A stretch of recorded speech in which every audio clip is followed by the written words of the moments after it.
Hey guys, here is a video about the U.S. government. And so for the social studies test, it's really good to have a good basic knowledge of how the U.S. government is set up and how it works and like what different jobs they do based on the different part of the U.S. government. And so that's what we're going to talk about today. So there are three branches of the government. There is the executive branch, there's the legislative branch, and there's the judicial branch. And so these branches, we see this on a national scale, like up in Washington, D.C., but we even see this at a state and a local level as well. So the executive branch is made up of the president and the vice president and the presidential cabinet. And so at a state level, it's made up of like the governor and things like that, but today we're mostly going to focus on a national level. So what the executive branch does is that they carry out the laws. So somebody else makes the laws, and it's the job of the executive branch to help carry out the laws.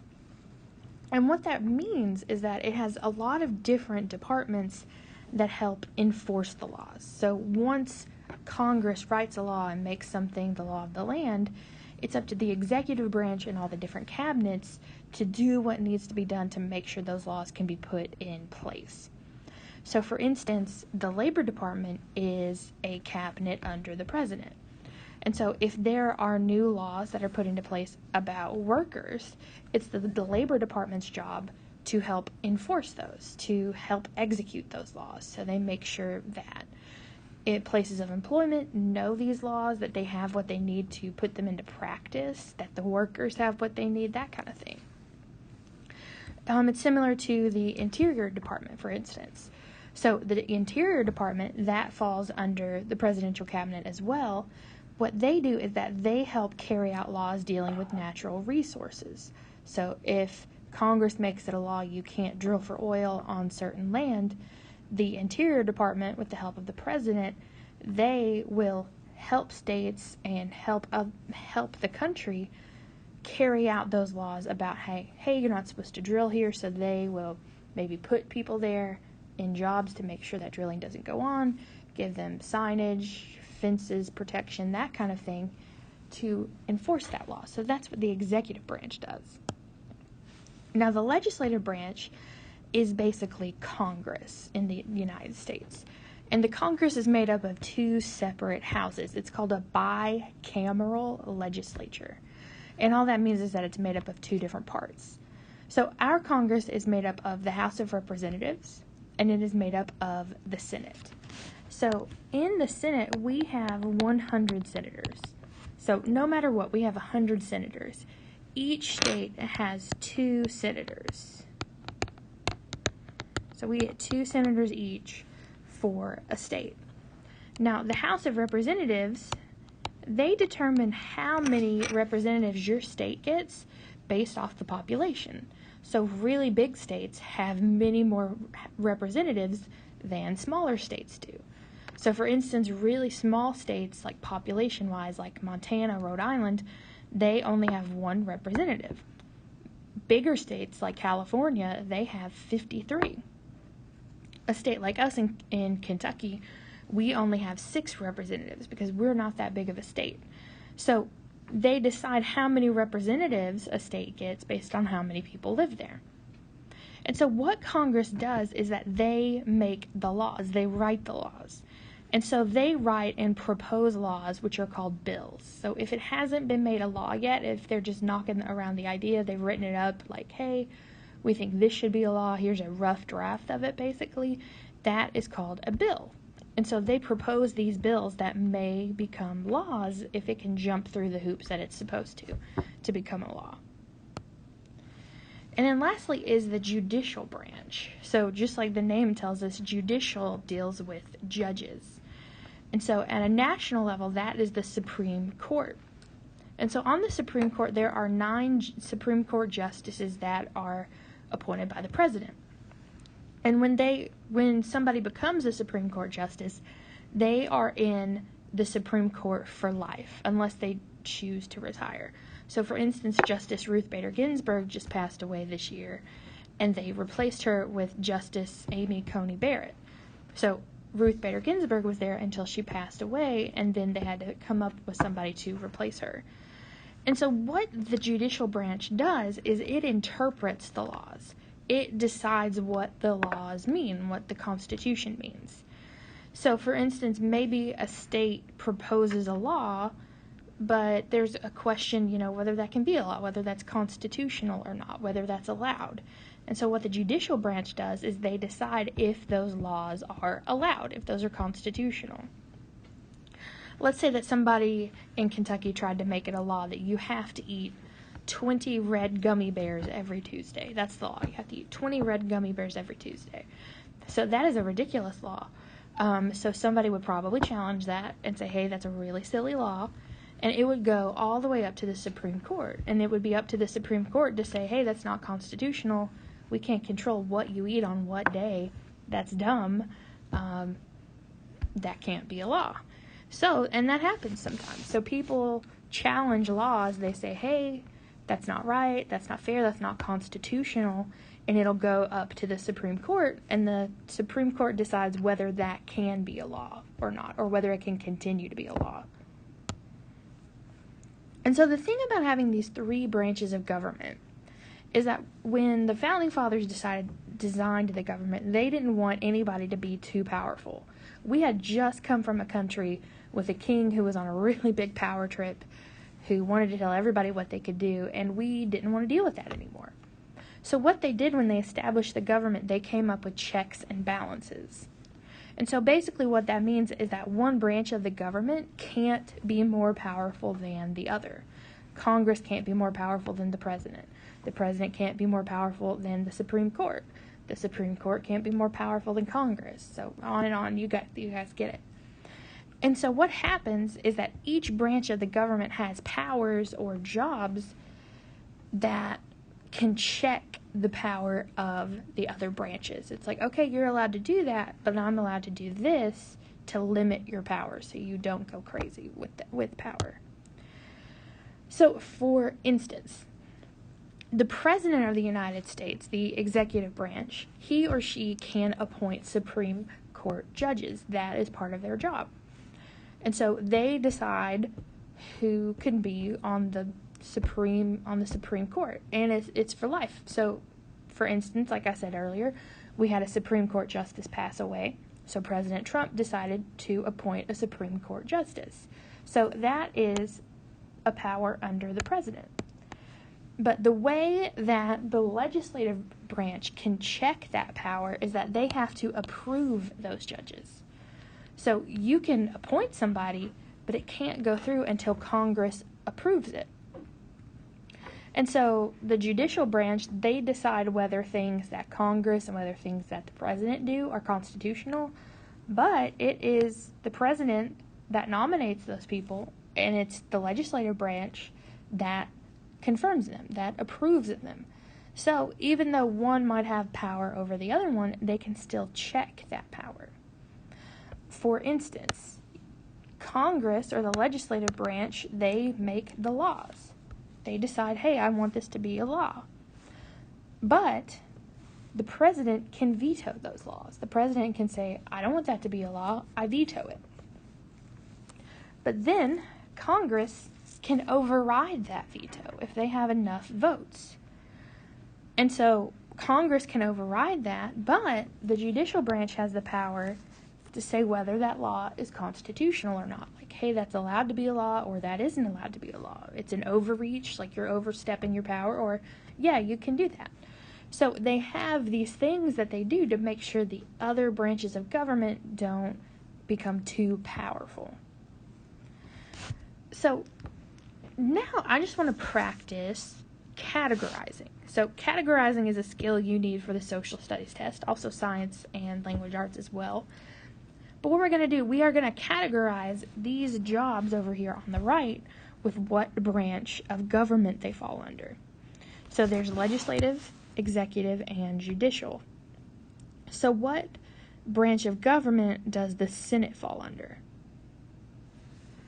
The Senate goes with the legislative branch. What about the president? The president goes with the executive branch. What about the federal courts? So that deals with the judicial branch. The House of Representatives is the other part of Congress, so that's the legislative. What about the cabinet? The cabinet is part of the executive branch, so that's the president's cabinet, the president's advisors. And then the Supreme Court goes under the judicial branch, as well as the appellate court, so like the appeals court. So this is just an example of something you might see on the social studies test. You have to categorize which branch of the government these go under. So all categorizing means is, hey, you put these things into groups. Okay, here is an example of sequencing. So in this, we have to put the steps in order of how a bill becomes a law. And so there's 12 steps, but here we're just dealing with the first 6. So we have the bill is sent to committee, the bill is proposed, the idea to a written bill, the bill is given a number, or the bill is introduced. So which of these do you think happens first? Yeah, well, first of all, the idea to a written bill. So somebody has to come up with the idea first. It's like, hey, this is our idea. This is what we want to happen. Then what do you think happens after they come up with this idea? After they write this bill? So after they write this bill, the bill is going to be proposed. So it's proposed, they send it to the people who need to see it. The representative that writes the bill must get a sponsor. The representative must go and gather support from other representatives to sponsor and support the bill before it's introduced on the House floor. So you have to get people to back it before you can even bring it up to everybody else. And then what do you think happens after it is proposed? The bill is introduced. So in the House of Representatives, you have to place a bill on the hopper. So it's this box on the clerk's desk. So you have to come up with an idea, you have to write it, you have to propose it, and then you have to introduce it to everybody in the House of Representatives. And so after you introduce this bill, what happens is they give it a number. So if you ever watch C-SPAN, I don't know if you would willingly, it's pretty boring. But sometimes you get to watch them debate bills, and they'll say, we are here about Bill H.R. 5616, blah, blah, blah, blah. And then they give it a number so that they can keep track of it. And so after this bill is given a number, they have to read it. And then it's going to be sent to a committee. So they're obviously not going to send it to a committee before they have read it. At least I hope they wouldn't. And so a clerk reads this bill to all of the representatives. And so after all the representatives have heard about the bill, they send it to one of the House standing committees. And so committees are just like smaller parts, smaller groups of the House of Representatives, basically. And so they read over the bill, they research it, they fix it, they revise it if there's anything that they think needs to be fixed. If there is, they send it back. Or if it's good, then they will maybe send it to a subcommittee, and then they'll send it back to the committee for approval. So the committee kind of decides what the next step is going to be. All right, so after the committee, what do you think is going to happen? So we have the bill is reported, the bill is voted on, the bill is a law, the bill is sent to the president, it is debated, or it is referred to the Senate. So notice that the bill is reported talks about the House of Representatives, so that's our next step. So committee approves the bill and it's reported to the House floor. The bill is then debated by the U.S. representatives on the House floor. So they have to debate it, they talk about it, all that stuff. And so, the bill is then debated on the House floor, so that leads us to this one. The bill is debated.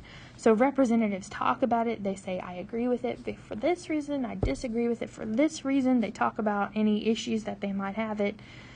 They talk about maybe revisions or changes. And then they decide to vote on it.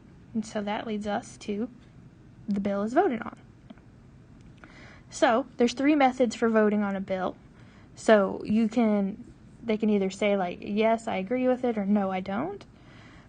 You can like stand up and they vote on it that way, or they just record it. So you say yes or no, or you can even say you don't want to vote for it. And so after the bill is voted on, so that is only half of it. That only happens in one part of Congress. So after the bill is voted on, it gets sent to the Senate. And so when the bill goes to the Senate, the senators vote on it. They're like, yes, I'm for this. No, I'm not for this. So if most of them say yes, say that they support it, then it goes to the president. And so if the president agrees with the law, they can just sign off on it. Or the president can veto it. If they don't like a bill, they veto it, and then it can go back. But Congress can override a veto. If they have enough votes, if they have 2/3 of the votes of the people in Congress, they can override the president's veto. Or sometimes the president can do nothing. So if Congress is in session, the bill automatically becomes the law after 10 days. If they're not in session, the bill does not become a law. And so if the bill does get passed, if it's passed by the Senate, the House of Representatives, and the president didn't veto it, then it becomes a law, and then it is enforced by the government. So that was just an example of sequence, like putting things in order when it comes to the United States government. But let's also think about some vocabulary as well. So I'm going to read a sentence and pause the video and just think about which of these words might fill in the blank the best. Determining whether the federal government acts according to the Constitution is the main job of the what? So determining whether they act according to the Constitution is the main job of who? The judicial branch. So they decide whether something is constitutional or not. A blank does not usually become a law until the president signs it. So if it hasn't become a law yet, what's it called? A bill, right? The blank includes many departments that help enforce laws. The executive branch. Sorry I didn't write branch there, but yeah, the executive branch. So remember, there's the president and there's all the different cabinets of the president that help enforce the laws. The writers of the Constitution used the idea of blank by creating 3 branches of government to run the United States.